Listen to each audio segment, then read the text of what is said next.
વિદ્યાર્થી મિત્રો, હું છું સાગર તેરૈયા. માતુશ્રી શાંતાબેન કોલેજ દેરડી ખાતે ચાલતા ઓનલાઈન લેક્ચર સિરીઝમાં આપ સૌ કોઈનું હાર્દિક સ્વાગત કરું છું.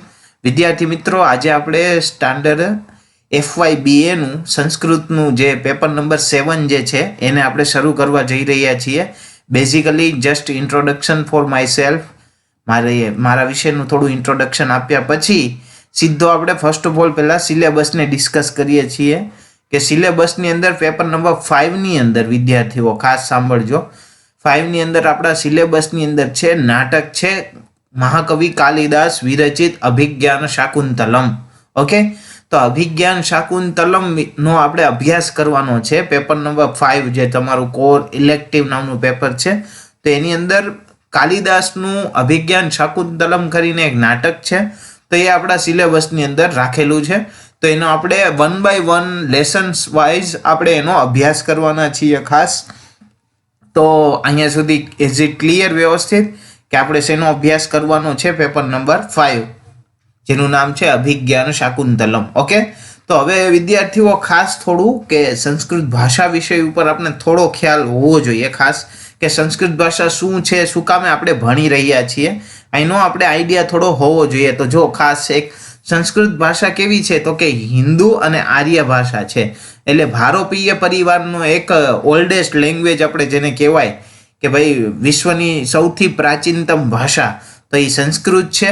અને સંસ્કૃત જ એક એવી ભાષા છે વિદ્યાર્થીઓ જેમાંથી આધુનિક ભાષાઓ જેમ કે કઈ તો કે હિન્દી, બાંગ્લા, મરાઠી, સિંધી, પંજાબી જેવી ઘણી બધી ભાષાઓ છે વિદ્યાર્થીઓ કે જેનો ઉદ્ભવ સંસ્કૃતમાંથી થયેલો છે. અને સંસ્કૃત ભાષા જ એક એવી ભાષા છે, સંસ્કૃત ભાષા છે એ આપણા વેદ ધર્મથી સંબંધિત છે. ખાસ યાદ રાખજો કે આપણા વેદોને જાણવા હોય, આપણું કલ્ચર છે, આપણી સિવિલાઇઝેશન છે, આપણી પરંપરા, આ બધી વસ્તુઓને જાણવા માટે સંસ્કૃત ભાષા જે છે એ ખૂબ જ ઉપયોગી છે.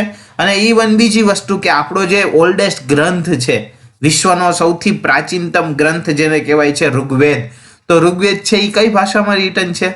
સંસ્કૃત ભાષામાં રિટન છે વિદ્યાર્થીઓ ખાસ. તો માટે સંસ્કૃત ભાષા ખૂબ જ મહત્વની છે, માટે તમારા સિલેબસની અંદર પણ રાખવામાં આવતી હોય છે ખાસ. તો એનો વ્યવસ્થિત રીતના આપણે અભ્યાસ કરવો જોઈએ. ઓકે, તો ફર્સ્ટ ઓફ ઓલ, અને ખાસ એક વસ્તુ પણ કહેવાની કે સંસ્કૃત ભાષાને લઈ અને અવારનવાર ઘણા બધા રિસર્ચિસ પણ થતા હોય છે, જેમાંનું એક ઇન્ટરનેશનલ જર્નલનું પેજ પણ તમને દેખાડું છું કે કમ્પેરેટિવલી એનાલિસિસ કરેલું છે સંસ્કૃત અને તેલુગુ વિષય ઉપર. તો આ ઘણા બધા લેખો છે, ઘણા બધા રિસર્ચિસ છે, ડે બાય ડે સંસ્કૃત ભાષાને લઈને થતા હોય છે. તો માટે વિદ્યાર્થીઓ વ્યવસ્થિત ભાષા જે છે એને જાણવી ખૂબ જ જરૂરી છે. ઓકે, અને સંસ્કૃત ભાષાના ઉદ્દેશ્યો, શા માટે ભાષા જે છે એ ભણવી જોઈએ આપણા, તો એના વિષય ઉપર કહે છે કે ભારતીય સંસ્કૃતિની સાથે પરંપરા સાથે જોડાણ કરવા માટે. એટલે આપણી પરંપરા જે છે ખાસ કરીને તમે જોજો કે મૌર્યોથી લઈ અથવા કોઈ પણ ગુપ્તકાળ લ્યો, મૌર્ય સામ્રાજ્ય લ્યો, જૈન બૌદ્ધ ગ્રંથો પણ લ્યો, પણ એ બધાનું જે મૂળ પાલી, પ્રાકૃત આ બધી ભાષાઓ જે છે ને એનું મૂળ ઉદ્ભવ જે છે એ સંસ્કૃત છે. તો માટે સંસ્કૃત ભાષા ભણવાનો ઉદ્દેશ્ય શું હોવો જોઈએ? તો કે આપણી સિવિલાઇઝેશનને જાણવા માટે, બરોબર છે. અને સંસ્કૃત ભાષાને દિવ્યવાણી, દેવવાણી પણ કહેવામાં આવે છે. સંસ્કૃત વી કોલ દેવવાણી. શા માટે દેવવાણી? કારણ કે દેવો જે છે એ સંસ્કૃત ભાષાની અંદર સંવાદ કરતા હતા ખાસ, એટલા માટે શું કહેવાય? દેવવાણી પણ કહેવામાં આવે છે, બરોબર છે. અને મધર ઓફ ઓલ લેંગ્વેજીસ પણ કહેવામાં આવે છે, બધી ભાષાઓની જનની સંસ્કૃત છે એ છે. તો માટે સંસ્કૃત ભાષાનો વિદ્યાર્થીઓ ખાસ વ્યવસ્થિત અભ્યાસ કરવો જોઈએ. Is it clear? હવે આપણો સીધો ટોપિકને સ્ટાર્ટ કરીએ કે શું છે, જેનું નામ છે અભિજ્ઞાન શાકુંતલમ. બરોબર છે, અભિજ્ઞાન શાકુંતલમ ઇટ મીન્સ શું? અભિજ્ઞાન શાકુંતલમ છે એ જે નાટક છે જેના રચયિતા કોણ છે તો કે મહાકવિ કાલિદાસ છે. ઓકે, તો બેઝિકલી આપણે કાલિદાસ વિષય ઉપર થોડો આઈડિયા હોવો જોઈએ કે શું કે છે તો કે ગ્રંથકારનો પરિચય, એટલે અભિજ્ઞાન શાકુંતલમ જે ગ્રંથ છે એનો પરિચય આપણે ખ્યાલ હોવો જોઈએ. તો શું કે છે કાલિદાસ વિષય ઉપર ખાસ જો સમજજો વિદ્યાર્થીઓ કે કાલિદાસ છે એ સંસ્કૃત ભાષાના એક પ્રખર કવિ હતા. પ્રખર ઇટ મીન્સ કે સારા મર્મજ્ઞ, સારા જ્ઞાની કવિ હતા સંસ્કૃત ભાષાના. અને તેઓને મહાકવિનું બિરુદ આપવામાં આવ્યું હતું કે કાલિદાસ છે એ ઘણા બધા કવિઓને મહાકવિનું બિરુદ આપવામાં આવ્યું હતું. પણ ખાસ વિદ્યાર્થીઓ હું એટલા માટે કહીશ કે મહાકવિ કાલિદાસ છે એ ખૂબ જ ફેમસ થયા છે અને એને જે નાટકો છે, એના જે મહાકાવ્યો જે છે, એનો જે રસ છે ને, એના કારણે આખું સંસ્કૃત સાહિત્ય છે એ ઝગમગી ઉઠ્યું છે. અને મુખ્યત્વે શું છે તો કે મહાકવિ કાલિદાસે કુલ 7 જેટલી રચનાઓ એમની અત્યાર સુધીની ખૂબ જ સંસ્કૃત સાહિત્યની અંદર પ્રચલિત છે. અને 7 રચનાઓ પૈકી શું છે તો કે અહીંયા જે 4 મહાકાવ્યો લખ્યું છે ને એની જગ્યાએ 2 આવશે, કે 2 મહાકાવ્યો, 2 ખંડકાવ્યો અને 3 નાટકો. ઓકે, 3 નાટકો ક્યાં? એક તો અભિજ્ઞાન શાકુંતલમ તમે જે અભ્યાસની અંદર જે ભણી રહ્યા છો એ, અને બીજા 2 નાટકો પણ છે. ક્યાં ક્યાં છે હમણાં હું તમને 1 by 1 આપણે કહું છું, પણ એ પહેલા આટલું ખ્યાલ હોવું જોઈએ. ટોટલ 7 રચનાઓ છે મહાકવિ કાલિદાસની. અને કાલિદાસ જે છે એ એક એવા કવિ છે કે જેને મહાકવિનું બિરુદ પણ આપવામાં આવ્યું હતું. અને બીજી વસ્તુ વિદ્યાર્થીઓ, અભિજ્ઞાન શાકુંતલમને લઈ એમનું વિશેષ યોગદાન છે, જેનું કારણ છે, જેના લીધે જર્મન કવિ ગેટ, સારા એવા જર્મનના થિંકર્સ છે, સારા એવા લિટરેચરના બહુ જ જ્ઞાતા સારા છે, કે મહાકવિ ગેટ, બરોબર છે, કવિ ગેટ તરીકે ઓળખાય છે. ઈ ગેટ વિશે એવું કહેવાય છે કે જે કવિ ગેટ છે જર્મનના વિદ્વાન, તો એમણે અભિજ્ઞાન શાકુંતલમ જે આ નાટક જે છે તમારા સિલેબસની અંદર, તો એ સિલેબસમાં જે અભિજ્ઞાન શાકુંતલમનો વ્યવસ્થિત રીતના એને અભ્યાસ કર્યો.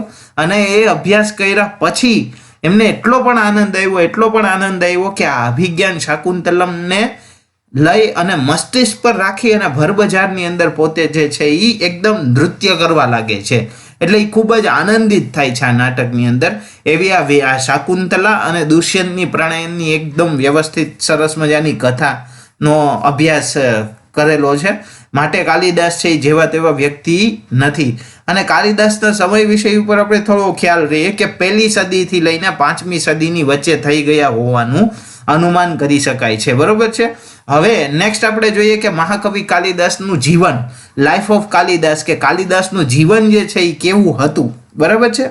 તો ખાસ લાઈફ આપને ખ્યાલ હોવી જોઈએ, તો સાંભળજો. જો ખાસ કે વિદ્યાર્થીઓ, કાલિદાસ કેવા હતા તો કે દેખાવે સુંદર હતા. ઇટ મીન્સ કે કેવા લાગતા હશે તો તમે જોઈ શકો છો કે કાલિદાસ જે છે એ દેખાવે કેવા સુંદર અને શ્વેતવર્ણી હતા, બરોબર છે, ખાસ એવું કહે છે.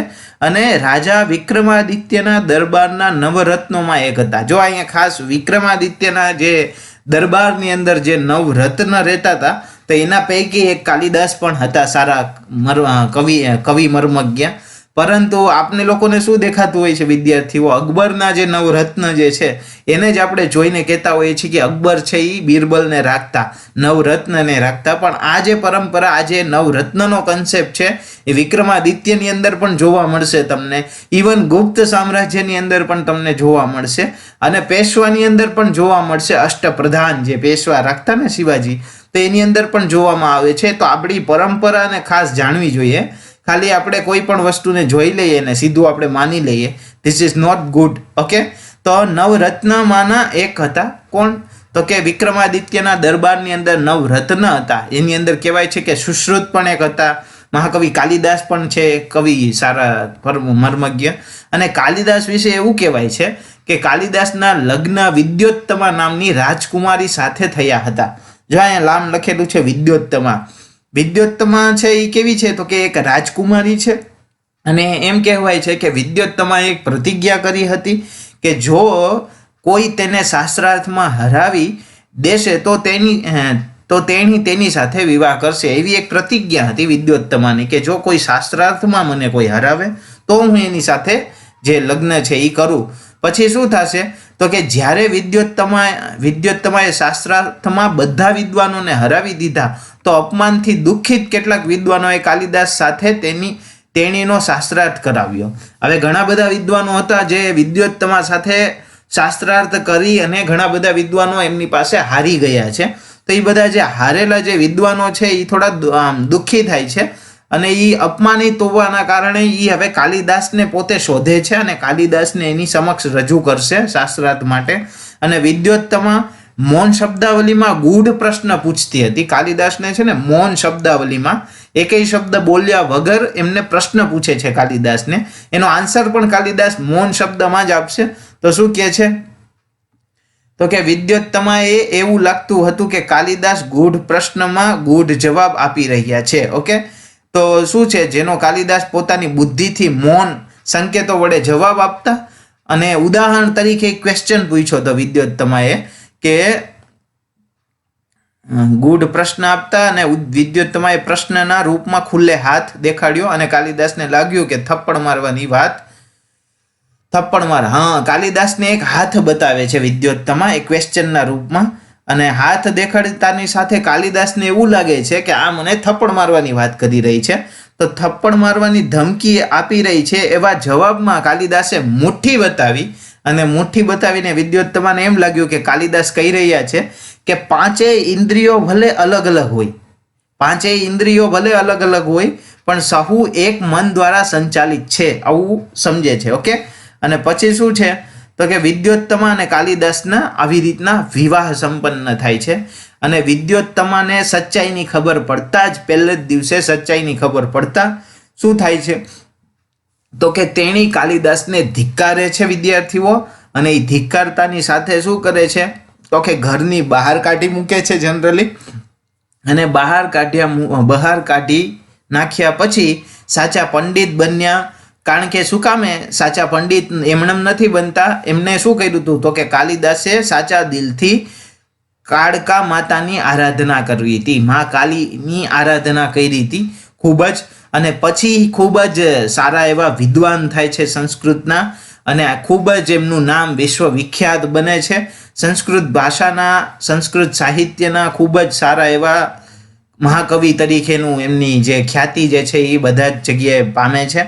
અને ઇવન આનાથી આગળ થોડું કહું તો જ્યારે કાલિદાસ જે છે એ આરાધના કરી કાળી માતાની પાછા ઘરે પહોંચે છે ત્યારે કે દરવાજો ખટખટાવવાને જ્યારે કહે છે કે ભાઈ હું છું, ત્યારે અંદરથી અવાજ આવે છે એમના પત્ની, જેનું નામ શું હતું વિદ્યોત્તમા. તો વિદ્યોત્તમા છે એ પાછું ક્વેશ્ચન પૂછે છે સંસ્કૃતમાં જ કે અસ્તિ કશ્ચિત વાગ વિશેષ, કે કાંઈ વિશેષ છે તમારી વાણીમાં. ત્યારે વિદ્યાર્થીઓ ખાલી આટલા વાક્યને સાંભળી અને કાલિદાસ જે છે એ 3 ગ્રંથોની રચના કરે છે.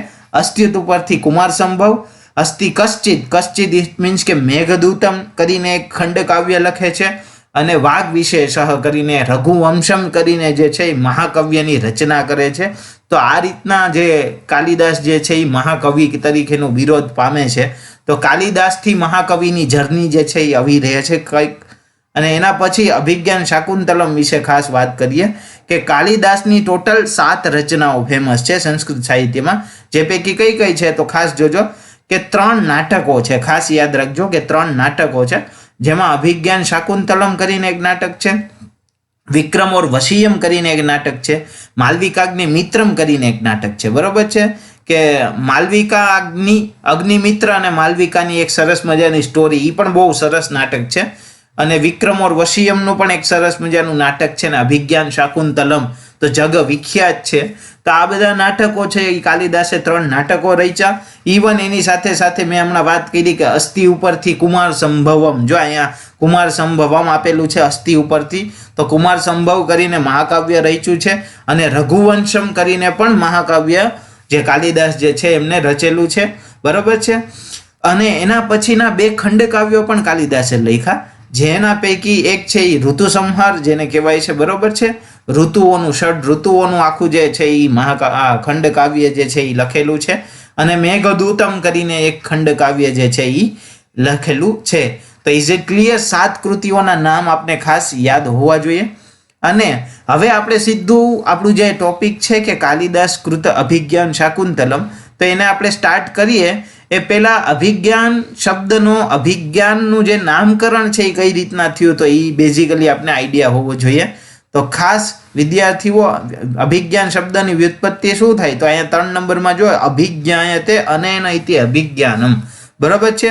અભિજ્ઞાનની અંદર શું છે તો કે અભિ ઉપસર્ગ પૂર્વક જ્ઞા ધાતુ છે. બરોબર છે, જ્ઞા ધાતુ છે જેનો અર્થ થાય જાણવું. બરોબર છે, અભિ ઉપસર્ગ છે અને જ્ઞા ધાતુ છે, અને પ્રત્યય કયો છે લ્યુટ પ્રત્યય ના સંયોગથી અભિજ્ઞાનમ આવો એક શબ્દ જે છે એ બને છે. બરોબર છે કે શાકુંતલમ અધિકૃત્ય કૃતમ નાટકમ શાકુંતલમ. બરોબર છે કે શકુંતલાને અધિકૃત્ય એટલે કે શકુંતલાને ધ્યાનમાં રાખી અને રચાયેલું જે નાટક છે એનું નામ શાકુંતલમ એવું કહેવાય છે. બરાબર છે. ખાસ તો નામ વિષય ઉપર ક્લિયર હોવું જોઈએ. આ એક તમને ખાસ આખું બધી 5 વ્યુત્પત્તિઓ વ્યવસ્થિત રીતના આપણે ક્લિયર હોવી જોઈએ. ઓકે, તો માટે હવે આપણે મળતા રહેશું વિદ્યાર્થીઓ. અહીંયા સુધી નામકરણ સુધી રાખીએ છીએ અને નેક્સ્ટ આપણે અભિજ્ઞાન શાકુંતલમના મંગલાચરણથી ખાસ આપણે સ્ટાર્ટ કરવાના છીએ અને 1 by 1 બધા અંકોનો પરિચય આપણે આના માધ્યમથી કેળવવાના છીએ. તો આઈ હોપ કે વિદ્યાર્થીઓ તમને સરસ રીતના આ જે છે એ થોડું ઇન્ટ્રોડક્શન જે અભિજ્ઞાનનું છે એ વ્યવસ્થિત સમજાઈ ગયું છે. નેક્સ્ટ પણ આપણે મળતા રહેશું. આપ સૌ કોઈએ મને સાંભળ્યું એ બદલ ખૂબ ખૂબ આભાર. Thank you very much. Thank you so much. Bye bye.